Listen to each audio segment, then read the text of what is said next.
Ang sakit! At ayun na nga mga par, nag-una nga pala ako.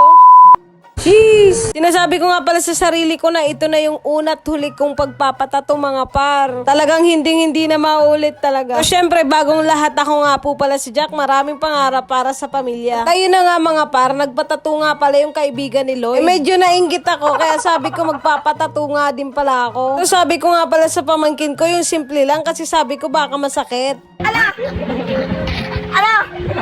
Hindi natin matutusok yan! Sunga-sungato! Lalo mo dito! At ayun na nga mga par, nang mailapat nga pala niya sa balat ko ay talaga naman kain naman napakasakit. Ang sakit!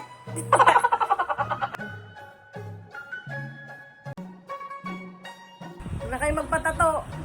Sinasabi ko sa inyo. Nakakaputo.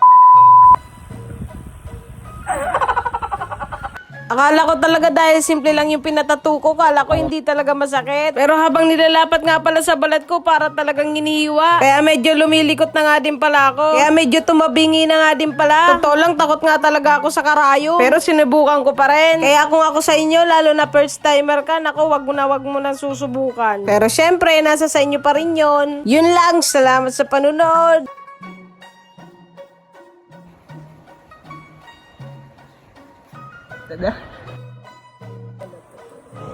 Pulang-pula pa, oh God.